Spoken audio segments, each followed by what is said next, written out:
r/NoSleep. Posted by u/Astro, Nastro_. I was on an alien game show and it scarred me for life. Hello everyone, I wanted to start off this post by saying that aliens are indeed real. Many people won't believe me or my story, but I know the truth. I'm telling all of you this story because I feel guilty for what I had done that night. And I also want to warn you about the atrocities that are going on all around the world. I'm a single, 29-year-old man living in Willow Creek, Oregon in a small home that I can barely afford. I usually work long hours to make ends meet at a job that I hate. My friend and love life is practically non-existent and I really have no clue what I'm doing with my life. I truly have no purpose. I don't have any siblings, and I'm not particularly close with my parents anymore ever since they kicked me out of the house, leaving me homeless for a few months. You're probably wondering why I'm telling you all of this and why my life sucks. I'm doing this because I believe that is why they chose me. And by they I mean the Hollywood little green men, although this time they were real. I was settling down for the night like I have done countless Sunday nights before. I grabbed an ice cold beer, sat on my couch and put on the football game, American football that is. I was particularly interested in this game because I had placed a bet that the Seahawks would beat the Cardinals. I really shouldn't have been betting with money I really didn't have, but I digress. Anyways, the game was about 3 minutes left in the fourth quarter when I began to hear the neighbors' dogs barking like mad, rabid wolves. Not only that, but the wind also began to slowly pick up a little bit. Normally, my little part of town was quiet around this time with not much commotion, so I did think it was a little odd that such events were happening. I decided to step up from my dirty, beer-soaked couch and stretch out my legs on the front porch to my house, curious about the unusual nature of the atmosphere around it. I noticed something almost immediately when stepping outside. All the homes in my little neighborhood were void of light. Their homes were sat with no lights on. I also noticed that the street lamps were also turned off. This was an odd scene because it was already dark outside. Why would no one have their lights on? Was there an issue with the grid? While pondering these thoughts, I noticed another strange thing. The sound from my TV was off.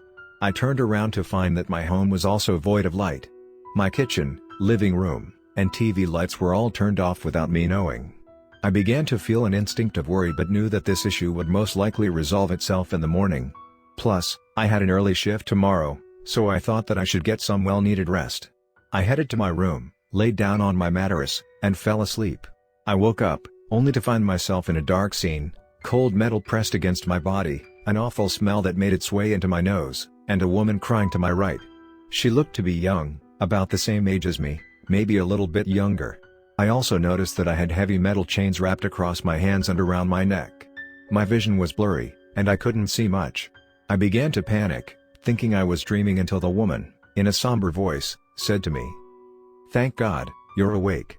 I thought they killed you too." I was confused, more than anything now, but thankfully my vision was beginning to improve as my eyes adjusted to the darkness. The room we were in was about 15 feet long and about 15 feet wide. It was made up of a dark purple metal that I did not recognize. There was an almost dim light in this room, but I found no source for where it could have originated. I also noticed that there were no doors or windows, seemingly no entryway or exit. I finally noticed another person in this room to my left. It was a man with pale blue skin, who seemed to be unconscious. The woman spoke again. "Are you okay? Do you know what's happening? Did you see them?" I noticed that she was chained up in the way I was, but the man to my left wasn't. I spoke to the woman. "What's going on here? Where am I?" She looked disappointed in my response, probably expecting me to give her an answer to what I had asked her. She said, Damn it. Why is this happening to us? Why are they doing this to us?" I was still confused, hoping for some kind of answer when I asked her, "Please, tell me what's going on?" She replied, "I don't know. And if I did, I would have told you by now so we could get the hell out of here." She paused, and then continued, "I'm sorry, I'm just really confused." And so was I, but I needed information, so I said, "Can you tell me what you know? Even if it's just minor details." She replied with a sad expression. "Okay, here's what I know. I live in Phoenix, Arizona and was having dinner with my roommates when the lights went out. We thought nothing of it and went to bed. When I woke up, I was just here, alone. And then sometime later, that wall in front of us somehow morphed into a doorway. 2, maybe 7 feet tall, white figures came through the doorway dragging that man's body into this room. I couldn't see them well because my vision was very blurry, so I didn't get a good look at them.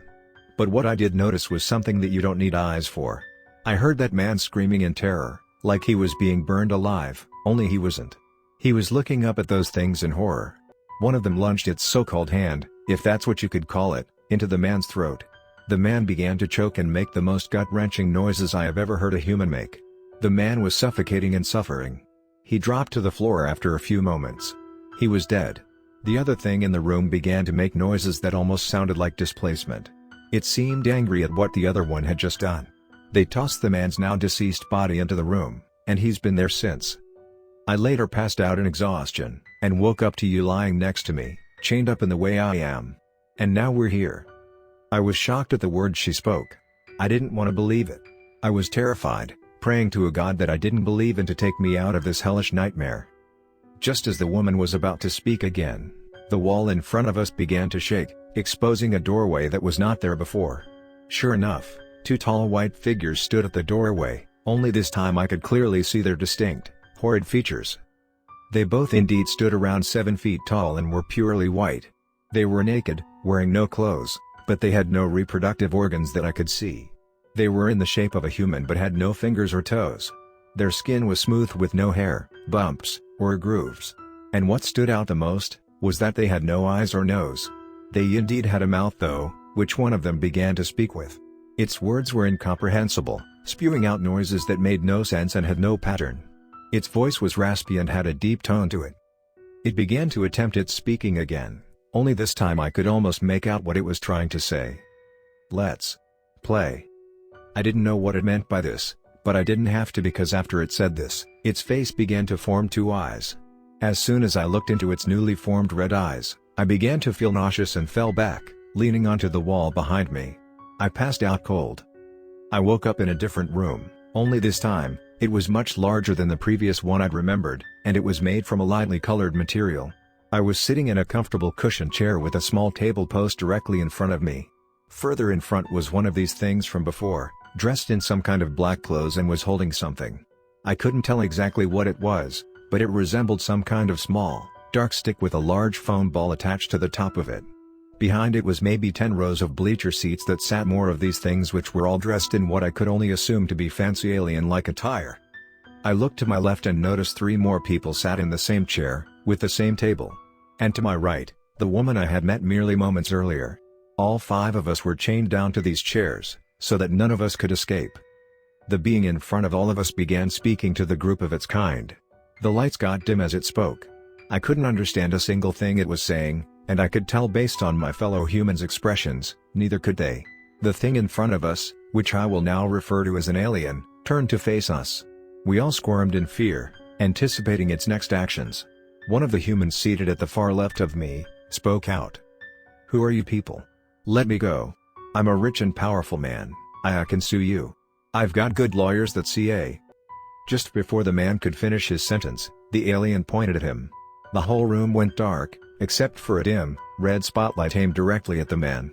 The man said, what's happening?" He began to scream, which slowly built up more and more in volume, until I needed to plug my ears from how loud he was belting out. I noticed that the aliens in the back of the room pulled out what I could only assume to be clear umbrellas, as if they were in the splash zone at SeaWorld or something. And then, something happened that I can never unsee and will be engraved into my brain for as long as I live. The man's head exploded into hundreds of pieces, spewing blood and brains all over his section of the room. A girl that was to the right of him screamed in horror as she was now covered in his remains. I couldn't believe what I saw. The alien in the front bowed to its audience, which made them erupt into clapping and cheering.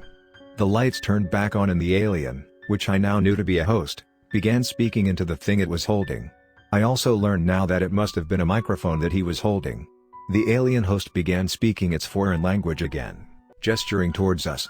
Then suddenly, a transparent hologram screen appeared in front of all our tables. It read, "Galactic Odyssey Company." In perfect English.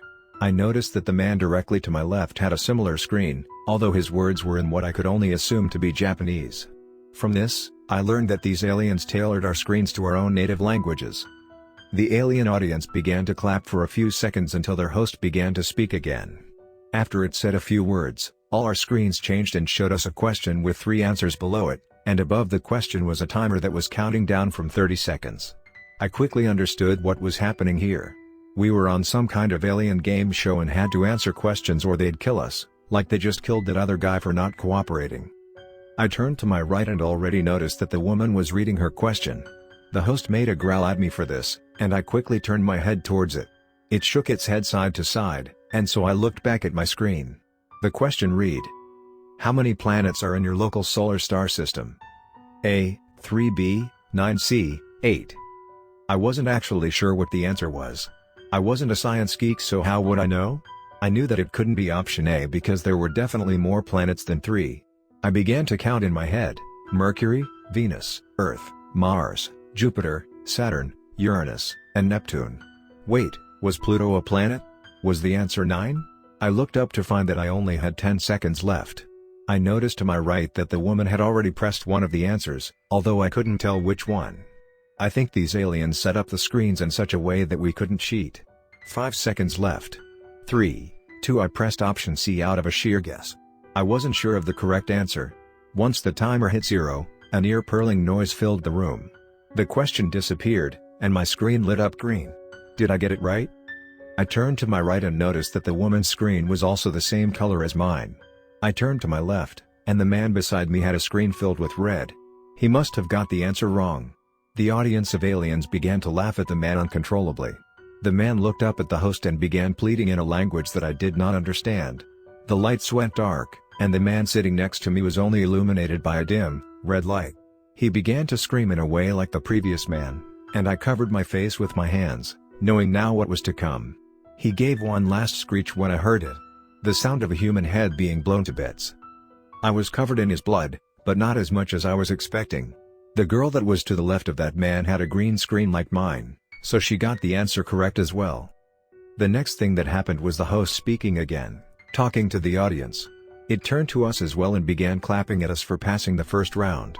It murmured in a barely understandable voice, saying, "Con, gra, oola, tions." After he said this, the audience began clapping. They all stopped after our next question appeared in front of us on our screens. At this point, there were only 3 of us left, and I had to answer all the questions correctly to survive. I gulped, and read the next question. Which element is commonly used as fuel for warp drives in interstellar travel? A. Dilithium. B. Unobtainium. C. Trilithium. What the hell? How was I or any of us supposed to know the answer to this? For all I knew, warp drives weren't even real. Or were they?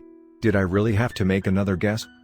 With mere seconds left, I made a complete and utter guess. I chose option C once again. After I selected it, my heart sank once the red light from my screen illuminated my face. I honestly didn't feel scared or worried, I felt confused and in denial. This had to be a dream, I couldn't have gotten the question wrong. I can't die, there's so much that I still wanted to do. I turned to my right and noticed that the woman had a green screen. She had gotten the answer right. I was happy for her. I didn't know her, but I wished the best for her and hoped that she could escape and get the story out there of what had happened to us all tonight. But then, I turned to my left and noticed that the other remaining girl had a red screen, just like mine. What did this mean? Do we both die now? The host then began to speak, as the audience awed at his words.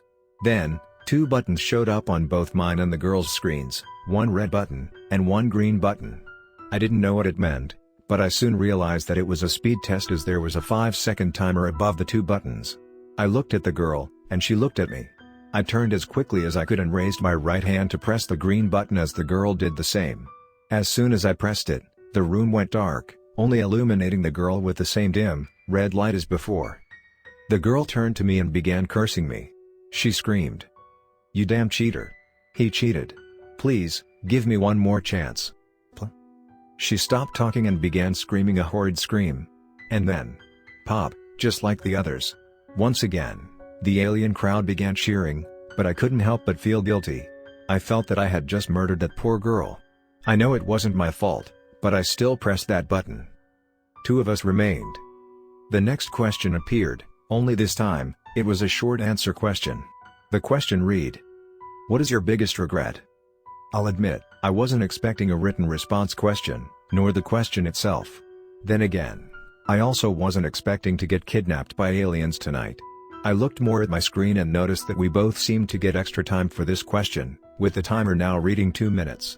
I'm glad we received extra time because I really couldn't think of an answer. I thought as hard as I could, but I froze up. I looked up and saw that a minute had already expired. I was beginning to panic, until I remembered my parents. I remembered how life used to be. We used to see each other every week. We would talk about our days, grill some food, play board games. I remembered how I felt during those days. I remembered that I used to be happy. I wished that I had spent more time with them before everything went downhill. That was my biggest regret. I was about to type my response, until I realized that there was no need to. The screen somehow knew exactly what I wanted to say. The time expired and I anticipated the response, except this time there was no red or green color. The host began speaking to the audience and the finely dressed aliens suddenly had their own translucent screens in front of them with only 2 symbols on them that I did not understand. Although I did understand what it meant, this was a vote, and the audience was our judges. My heart was racing like I was running a marathon. They were the ones who would decide our fate. The aliens in attendance began pressing one of the symbols almost all at the same time, with a few still taking a few extra moments to decide. Ultimately, once they all made their selections, there was a brief pause, and the room went silent. Until, my screen had flashed green, and the woman's screen had turned red. My heart began to settle down because they chose me. The woman began to tussle with her chains in an attempt to release herself, but there was no escape. The host turned towards me and with a wave of its arm, my chains were undone. I was free, but I did not run. I wasn't sure what to do, so I stood up. The host raised one of its arms, morphing the microphone it had been holding into something. The thing it had created resembled a gun, albeit nothing like the weapons that we humans have ever created. It handed me this gun and gestured towards the woman. I immediately understood what it was wanting me to do. The entire crowd of aliens stood up from their seats in anticipation. Time seemed to slow down as the woman to my right, a stranger, turned to me and said, "Please, don't do it. I beg of you, please. Don't do it." She had tears pouring from her eyes which were bloodshot red. She kept pleading with me, begging me not to do it, and I didn't blame her.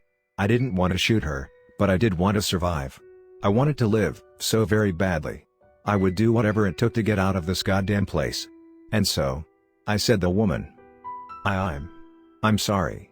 I'm so sorry." I squeezed my finger and pulled the trigger. The bullet had viciously pierced right through the front of the poor woman's skull and out the other side at a high speed. Her lifeless body dropped to the floor, and as did mine. I dropped to my knees, crying for what I had just done. The audience began cheering the loudest they ever had tonight. They began throwing black roses towards my direction as a triumphant song began playing. The host crookedly walked over to me and attempted to speak my language once more, saying, "Yo, you, in." The crowd continued its roar of applause and amusement, and I continued my cries of guilt, but I couldn't help but feel happy that I won this horrible game. The host looked towards me, and I noticed that his face conjured the same red eyes that I saw from the other alien from before. I began to feel lightheaded, and fell backwards as my vision faded to black. The last thing I heard was the unforgettable cheers from my audience. I woke up and found myself in a field, which I later found out was about 15 miles away from my house. It was still dark outside and only the moon and stars illuminated the field. I heard the soft roar of an engine from above and looked up to see a massive, dark sphere rotating about a mile above from where I was. It stood stationary there for a moment, and then soared off into the sky and out of the atmosphere, never to be seen again. The aliens must have dropped me off here and let me go as my reward for winning their disgusting game. However, I couldn't believe that I was actually back on the ground. I felt so grateful to be alive, until my memory hit. I had killed someone, and I had to remember that, and live with all the events that had transpired that night for the rest of my own morbid life. I couldn't help myself and threw up in the field. I wanted more than anything to wish this whole experience away, but I knew that it wouldn't. I began my walk back to my town, and back home. I'm still processing everything that happened that night and I'm not sure what to do with this information. I hope that none of you have to go through this, and I hope that the aliens do not choose you for their next game.